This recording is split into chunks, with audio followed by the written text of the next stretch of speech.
નમસ્તે મિત્રો, હું ગીતા પંચાલ આજે આપની સમક્ષ ફરી એકવાર અનંત શક્તિના આ એક વાતમાં આપની સમક્ષ ફરીવાર ઉપસ્થિત થઈ છું. મિત્રો, મેં આને અનંત શક્તિ નામ એટલા માટે આપ્યું છે અમારી ચેનલને, કારણ કે મેં જ્યારે જોયું, મેં 50 વર્ષની ઉંમર પછી જ્યારે આગળ ભણવાનું ચાલુ કર્યું ત્યારે મને એમ થયું કે આપણી પાસે એટલા બધા શાસ્ત્રો છે, એટલી બધી વિદ્યા છે કે જેની કોઈ અંત જ નથી, અનંતતા છે. માનવી જીવનભર ગમે એટલું શીખે, મને એમ થાય કે હું એક જન્મ શું ખબર નહીં કેટલા જન્મ લઈશ ત્યારે પણ મારું શીખવાનું પૂરું નહીં થઈ શકે. તો મિત્રો, આના પણ મને વાત કરતાં કરતાં મને એમ થયું કે હું પહેલાં મનથી શરૂઆત કરું, કારણ કે શરીર તો આપણું સ્વસ્થ ત્યારે જ રહેશે, પણ જ્યારે આપણે મનને સ્વસ્થ કરી શકીએ છીએ ત્યારે આપણું શરીર સ્વસ્થ રહેશે. મિત્રો, જ્યારે આપણે મનથી શાંત, સમર્થ અને આનંદિત હોઈએ તો આપણું શરીર સ્વસ્થ અને તંદુરસ્ત હોય છે અને આપણા જીવનમાં તરવરાટ અને આનંદ હોય છે. તો આજે આપણે વાત કરીશું, કાલે આપણે મૂવ ઓન વિશે વાત કરેલી, તો આજે હું વાત કરીશ વિન વિન સિચ્યુએશન વિશે, એટલે કે સમાધાન અને સમાયોજન. જો આ બે શબ્દ મેં આપને આપ્યા હતા, સમાધાન અને સમાયોજન. અચ્છા, પણ આ પહેલાં એની વાત કરતાં પહેલાં એક વાત બધું કહી દઉં કે આજથી હવે મેં નક્કી કર્યું છે કે રોજ એક વિડીયોના અંતમાં એક સ્વિચવર્ડ વિશે માહિતી આપીશ, અને એ સ્વિચવર્ડ શું કહેવા માંગે છે એના વિશે હું આપને વાત કરીશ. અને આ સ્વિચવર્ડ એટલે શું? સ્વિચવર્ડ એટલે કે જેમ આપણા પુરાણોમાં મંત્ર છે, ગાયત્રી મંત્ર છે, સરસ્વતી મંત્ર છે, લક્ષ્મી મંત્ર છે, એવા ઇંગ્લિશના કેટલાક શબ્દો છે, એ મળીને સ્વિચવર્ડ થાય છે. જેમ કે આપણે કોઈ સ્વિચ દબાવીએ અને પંખો ચાલુ થાય, સ્વિચ દબાવીને લાઇટ ચાલુ થાય, એવી રીતે પણ જે પણ આપણી ડિઝાયર, આપણી ઈચ્છા હોય, આપણી કોઈ ગોલ હોય, એના વિશેનો એક શબ્દ હશે. એ શબ્દને તમે જ્યારે વારંવાર બોલો છો ત્યારે તમારી ઈચ્છા પૂર્તિ કરવામાં તમારી મદદ કરે છે.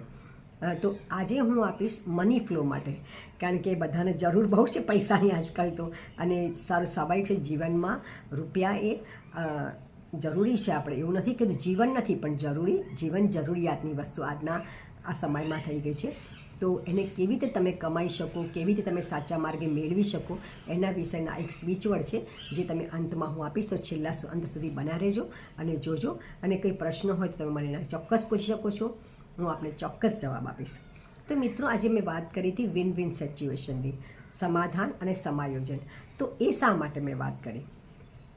આ એટલા માટે કે જન્માષ્ટમી આવી રહી છે, શ્રી કૃષ્ણનો જન્મ, અને શ્રી કૃષ્ણ એ સૌથી મોટું ઉત્કૃષ્ટ ઉદાહરણ છે આ વિન વિન સિચ્યુએશનનું. મિત્રો, તમે કહેશો કેવી રીતે? મિત્રો, આપણે બધું જાણીએ છીએ કે સૌ જાણીએ છીએ કે શ્રી કૃષ્ણને એક નામ છે રણછોડ રાય, જે ડાકોરમાં બિરાજમાન છે, અને એમને એવું કહે છે રણ છોડીને જે જતા રહ્યા હતા, તો રણછોડ રાય એમને કહેવાયા હતા. એમણે રણ છોડી દીધું હતું, તો એ નામ એમણે બહુ હરખથી લીધું છે, અને એ નામે અત્યારે પૂજાઈ પણ રહ્યા છે. તો આ રણછોડ કહેવાયું, તેમાં એમને કોઈ નાલેશી ના લાગી. કેમ ના લાગી? તો એની વાત મારી આગળના વિડીયોમાં છે, અને એ વિડીયોની લિંક હું આ જોડે મૂકું છું. આ લિંક, આ વિડીયો જોડે લિંક મૂકી દઈશ. અમે ચોક્કસ એ વિડીયો જોજો એટલે તમને વધારે સ્પષ્ટતા મળશે. પણ આજે આપણે સમાયોજન અને સમાધાન બે વસ્તુની વાત કરવાની છે. તમે વિડીયો સાંભળશો એટલે તમને ખબર પડી જશે કે હું શું કહેવા માગું છું, વધુ સ્પષ્ટતા મળશે. તો ચોક્કસ એને સાંભળજો. તો સમાધાન એ શું છે? મિત્રો, સમાધાન એ છે ને એવું છે કે કોઈ એક પક્ષ, જ્યારે કોઈ બે પક્ષ વચ્ચે કોઈ વિસંવાદ હોય કે કોઈ અસંગતતા હોય, બે જણ વચ્ચે કંઈ વિખવાદ હોય, ત્યારે સમાધાન એને કહેવાય છે જ્યારે કોઈ એક પક્ષ રાજી થાય છે અને એક પક્ષને થોડું મન મનાવે છે, એને સમાધાન કહેવાય છે. ધારો કે કોઈ બે ભાઈઓ હોય અને એક ભાઈ બહુ જબરો હોય અને એક ભાઈ બિચારો સીધો સાદો હોય, નબળો હોય, તો એ શું કરે છે? પેલો મોટો ભાઈ બધું લઈ લે છે, કાં તો પછી એને કહે છે કે તારે આટલું જ આપીશ, તને આમ જ કરીશ. તો પેલો એમ કહે છે કંઈ નહીં, ચલો ને, ભાઈ છે ને, એમ કરી એ એના મનનું સમાધાન કરે છે, એ જતું કરે છે. જ્યારે આપણે કોઈ પણ વસ્તુને ભાગમાં કે કોઈ પણ પરિસ્થિતિમાં કે સ્થિતિમાં આપણે જતું કરવાની ભાવના આપણા મનમાં કચવાટ સાથે, જુઓ, જતું તો ઘણા બધા બધું કરે છે. રામે જ્યારે રાજ્ય છોડ્યું ત્યારે એમને મનમાં કચવાટ નહોતો ભરત માટે, પણ પિતાની આજ્ઞા શિરોમાન્ય હતી, પિતાનું વચન શિરોમાન્ય હતું. કેમ? કારણ કે કહેવાતું હતું રઘુકુળ રીત સદા ચલી આય, પ્રાણ જાય પર વચન ના જાય. પોતાની કુળની રીત, મર્યાદા એને સાચવવા માટે એમણે હસતા મોઢે વનવાસ સ્વીકાર્યો હતો. તો મિત્રો એ શું કહે છે, એ સમાધાન હતું, એ સમાયોજન હતું. એ સમાધાન કે સમાધાનમાં કોઈ એક પક્ષે થોડોક દુઃખ, થોડો ખટકો, થોડો અસંતોષ રહે એને સમાધાન કહે છે. અને સમાયોજન શું છે, તો સમાયોજન એટલે કે બે પક્ષને બંનેને સરખી રીતે ન્યાય મળે, બંને પક્ષ ખુશ રહે, બંને પક્ષને બરાબર ન્યાય મળ્યો છે એવું લાગે ત્યારે જે થાય, જે વહેંચણી થાય કે જે પણ ચુકાદો આવે કે જે પણ નિર્ણય લેવાય એને સમાયોજન કહેવાય છે. તો એને હું એક નાનકડા દ્રષ્ટાંત સાથે સમજાવીશ તો વધુ સ્પષ્ટતા મળશે આપને. આપણને શ્રી કૃષ્ણના તમે સાંભળશો ત્યારે તો તમને વધારે એકદમ મન બધું ખુલીને ખબર પડી જશે, પણ અત્યારે આ વિડીયોમાં એક નાનકડો દ્રષ્ટાંત હું તમને આપું છું. એક ખેડૂત હતો મધ્યમ વર્ગીય અને ગામડામાં રહેતા હતા. એને 2 પુત્ર હતા અને એક પુત્ર હતો જે ભણી ગણી અને મુંબઈમાં રહેતો હતો અને એક પુત્ર હતો જે ગામડામાં રહીને ખેતીવાડી કરતો હતો. મોટો પુત્ર હતો એટલે એ બહુ ભણ્યો નહોતો અને એને શરૂઆતથી પિતા જોડે આર્થિક પરિસ્થિતિના હિસાબે ખેતીકામમાં લાગી ગયો હતો અને જે એને ખેતી પણ એને ખૂબ ગમતી હતી, એને ગામડું વહાલું હતું. પિતાએ અનેક વાર કીધું કે તારે શહેરમાં જવું તો જઈ શકે છે, પણ કીધું ના, મને ગામ અને મને ખેતર ગમે છે, મને આ કામ ગમે છે, તો હું અહીંયા જ મારું આર્થિક ઉપાર્જન કરીશ. હવે એક સમય વીતતો જાય છે અને ખેડૂત એકવાર બીમાર થાય છે અને એને એમ થાય છે કે હવે મારો અંત સમય નજીક આવ્યો છે. તો એ ગામના 4-5 પંચોને બોલાવે છે, જે મુખ્ય માણસો છે એને કે, અને એને કહે છે કે મારે અમારા 2 દીકરાઓ વચ્ચે હંમેશા પ્રેમ રહે એવા ભાવ સાથે મારે બંનેના મારા મિલકતના ભાગ પાડવા છે. તો મારે શું કરવું જોઈએ, મને કોઈ થોડી ઘણી સલાહ આપજો. બધા વિચાર વિમર્શ કરે છે, આ કરે છે, તે કરે છે અને પછી નક્કી કરે છે ખેડૂત અને બંને બાળકોને બોલાવે છે અને બંને દીકરાઓ આવે છે અને બેસે છે અને પછી કહે છે મોટા દીકરાને કે તને ખેતીવાડીમાં વધારે રસ છે બેટા, એટલે કે હા.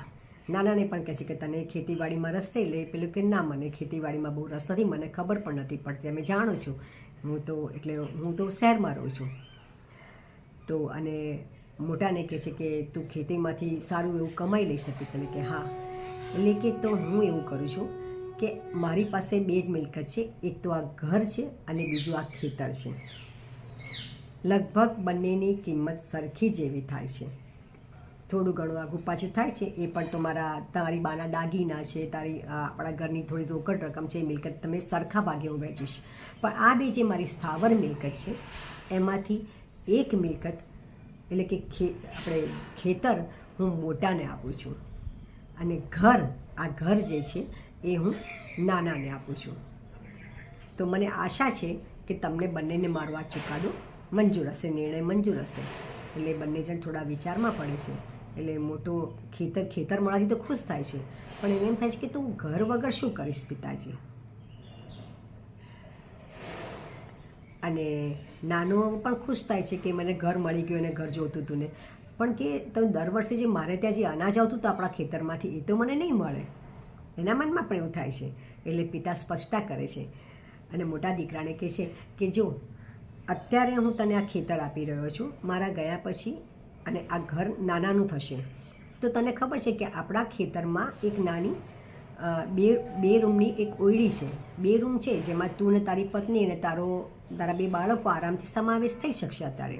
અને તું ખેતીવાડીમાંથી એટલું તો કમાઈ જ લઈએ છીએ, આપણે કમાઈએ છીએ, તો તું નવું ઘર બનાવી શકીશ.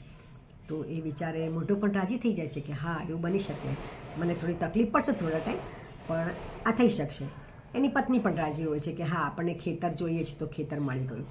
અને નાનાને સમજાવે છે કે તને આ ઘર જોઈએ છે તો તને આ હું ઘર આપું છું અને તું શહેરમાંથી ક્યારેક આવે ત્યારે ગામમાં પગ મૂકવા માટે તારે કોઈ આશરો જોઈએ અને મોટા ભાઈનું ઘર હોય તો તું કદાચ અચકાય પણ ખરું, પણ આ ઘર તારા નામે છે તો હું તને આ ઘર આપું છું. અને સવાલ એ છે કે તારે ઘરનું અનાજ જોઈએ છે તો તું આ તારા મોટા ભાઈને કહી અને એની પાસેથી અનાજ લઈ શકે છે. તને એટલું અમાસ તે તને ચોક્કસ આપશે એવી મને આશા છે, કારણ કે તમારા 2 ભાઈઓ વચ્ચે કોઈ દિવસ ક્યારે કોઈ ઝઘડો થયો જ નથી અને તમારા 2 વચ્ચે કોઈ મનમુટાવ નથી અને આગળ પણ કોઈ મનમુટાવ ના રહે એટલા માટે હું એ વ્યવસ્થા કરીને જાઉં છું.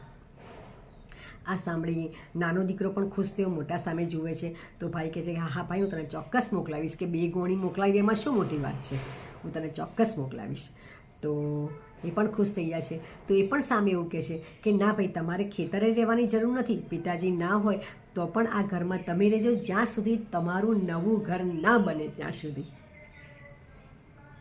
અને મોટો ભાઈ પણ કહે છે કે હું જીવું છું ત્યાં સુધી, તું જીવે છે ત્યાં સુધી, અને આ ખેતર છે ત્યાં સુધી તારા ઘરમાં અનાજ આપણા ખેતરમાંથી જ આવશે, એ માટે તું નિશ્ચિંત રહેજે.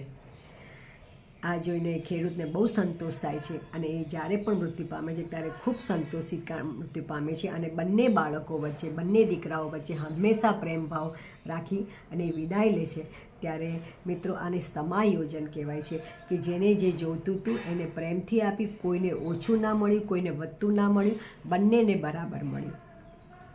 તો મિત્રો આ હતી સમાધાન અને સમાયોજનની વાત.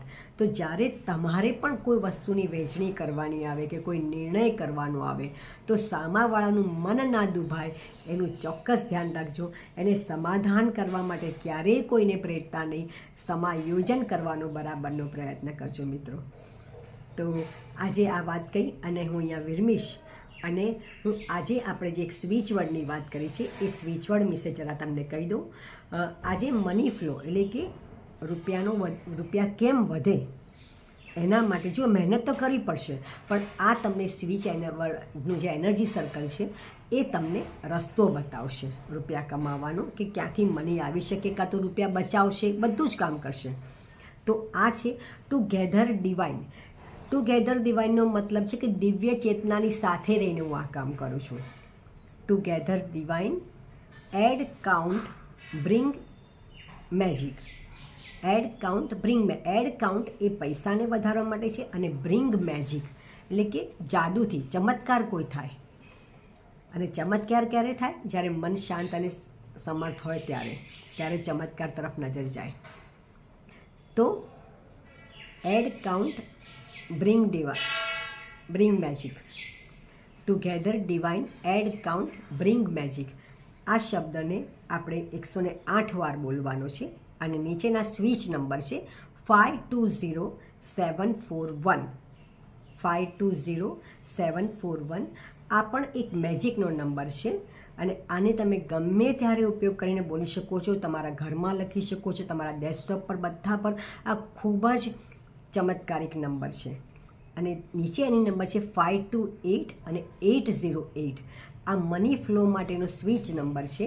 તો આ આખું together divine, add count, bring magic 520741 528 808 આને બોલવાનું છે, લખી શકો છો.